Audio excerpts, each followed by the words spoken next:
एक बार गुरु पूर्णिमा महोत्सव मनाते हैं। वैसे तो इस पूरे महीने को ही गुरु महीना ही कहा जाता है।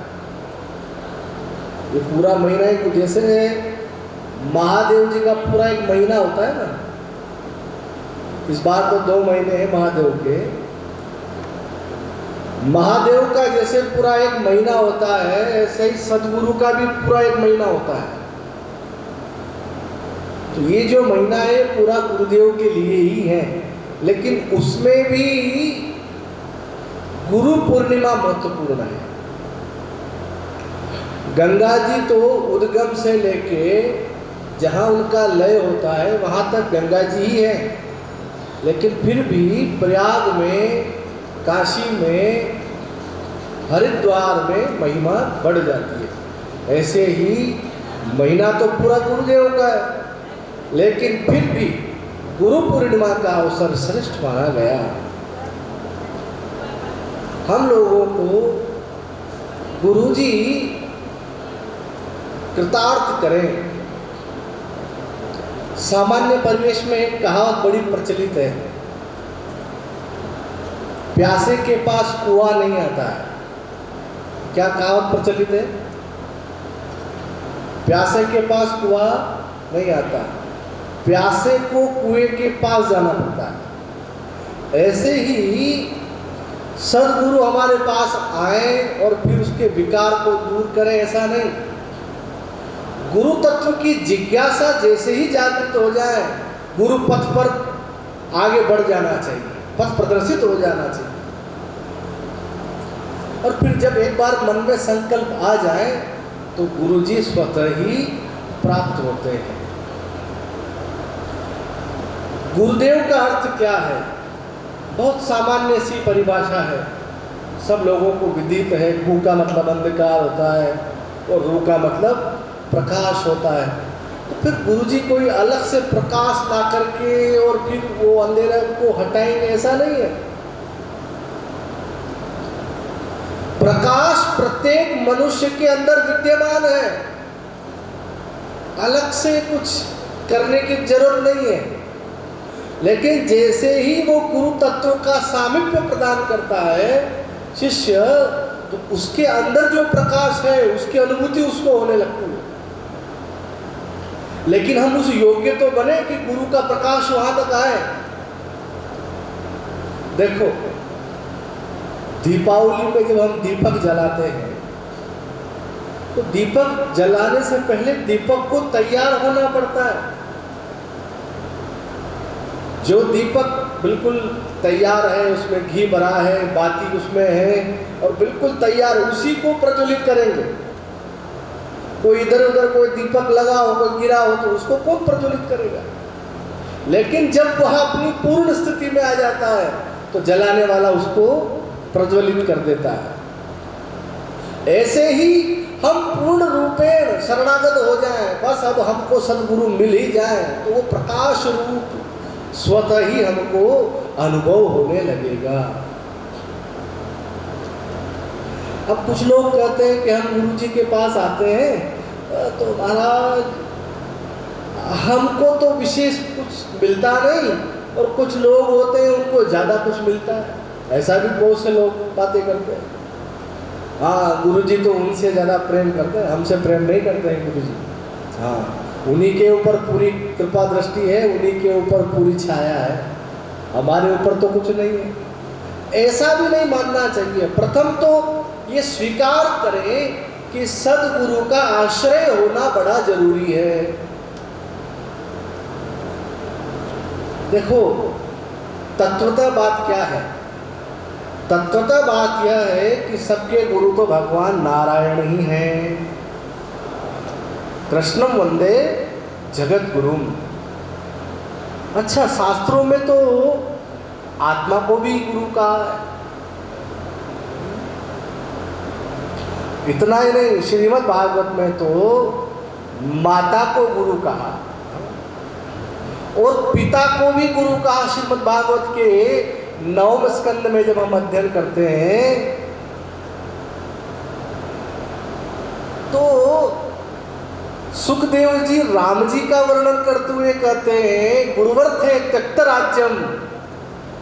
तो वहां जो गुरुवर्थ का अर्थ है वो गुरु से नहीं है, वहां गुरुवर्थ का अर्थ दशरथ जी से है। दशरथ जी के कहने पर त्यक्त राज्यम, रघुनाथ जी ने अपने राज्य को छोड़ दिया। तो गुरु जी का अर्थ वहां पिता से भी है। तो भगवान कृष्ण गुरु हैं, आत्मा गुरु हैं, माता गुरु हैं, पिता गुरु हैं। तो फिर शरीर रूप में जो गुरु है उनकी क्या आवश्यकता है, ये एक प्रश्न उठेगा। उनकी आवश्यकता इसलिए है कि हमको जहां से ज्ञान प्रदान हो रहा है उसके लिए एक स्थान विशेष चाहिए। हवा तो सब जगह है, फिर पंखे के नीचे क्यों बैठे हुए हैं हम लोग? कोई कूलर के आगे बैठा है, कोई पंखे के आगे बैठा है, क्यों बैठे? हवा तो सब जगह व्याप्त है, लेकिन वहां अनुभूति ज्यादा है। ऐसे ही हमारी आस्था गुरु रूप में जहां टिक जाए, ऐसे सदगुरु की शरण में जाना चाहिए। अब बात समझने की क्या है, गुरुजी के उपदेशों के प्रति, गुरुजी के प्रवचनों के प्रति, गुरुजी की आज्ञा के प्रति निष्ठा होना चाहिए। मैं ये कह रहा था कि कुछ लोग सोचते हैं कि गुरुजी की तो अमुक शिष्य पर ज्यादा कृपा है, हम पर कृपा कम है, ऐसा दूसरे लोग सोचते हैं। लेकिन ऐसा नहीं है। गुरु जी की जो कृपा है वो सब पर होती है। रघुनाथ जी मानस में कह रहे हैं सब पर मोह ही बराबर दाया। ऐसे ही गुरु की कृपा भी सब पर समान होती है। अच्छा, किसी से तो गुरु जी बहुत मीठा मीठा बोलते हैं, अरे आओ फला साहब आओ, बिराजो, चाय वाई लो और सब बढ़िया है।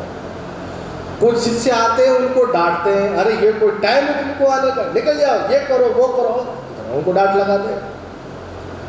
अब वो सोचे कि अच्छा ये भी शिष्य है, हम भी शिष्य हैं, हम आए तो महाराज हमको डांट रहे हैं, और वो आए जिनको बड़े प्रेम से बोल रहे हैं, ये कैसा व्यवहार है। लेकिन समझना चाहिए व्यवहार में भिन्नता हो सकती है, भाव में भिन्नताएं नहीं होती है। डॉक्टर के पास जाने का काम पड़े तो डॉक्टर किसी को तो गोली से ही ठीक कर देगा और किसी को ऑपरेशन भी करना पड़ता है, चीरा लगाना पड़ता है। अब जो गोली वाला है वो ये कहे कि अच्छा उसके तो चीरा लगाया, मेरे चीरा नहीं लगाया। अब उसके भी चीरा लगाएंगे तो क्या होगा, दोष हो जाएगा। जिसकी क्रिया की पूर्ति गोली से संपन्न हो रही है उसको चीरे की आवश्यकता नहीं है, और जिनको गोली से काम नहीं बनता है तो वहां चीरा भी लगाना पड़ता है। तो अभिप्राय यह है गुरु की जो अमृत वर्षा है वो सब पर समान रूप से व्याप्त होती है। बात केवल अनुभूति की है। देखो, बरसात जब होती है तो पत्थर भी गीला होता है और मिट्टी भी गीली होती है, होता है कि नहीं होता? लेकिन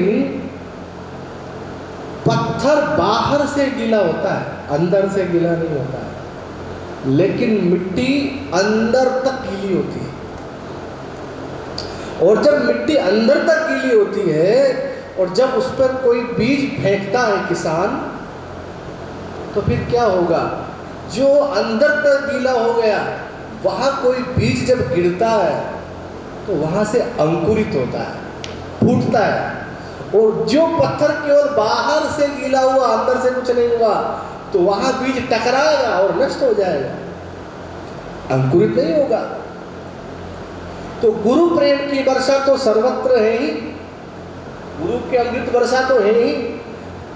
विचार ये करना है कि हमको मिट्टी रूप में उस ज्ञान को स्वीकार करना है या पत्थर रूप में स्वीकार करना है। मिट्टी रूप में स्वीकार करेंगे तो वही ज्ञान आगे चल करके हमको ईश्वर के पथ पर प्रदर्शित करेगा।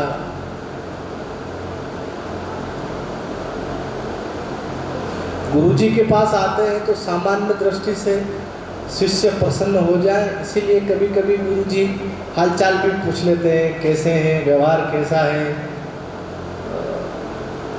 काम धंधा ठीक चल रहा है, सब पूछ लेते हैं। लेकिन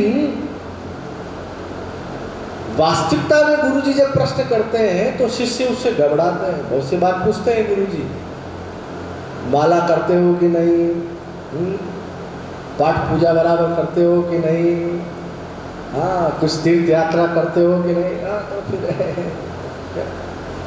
तो ये कठिन सवाल। मूलतः तो गुरु के सवाल यही है।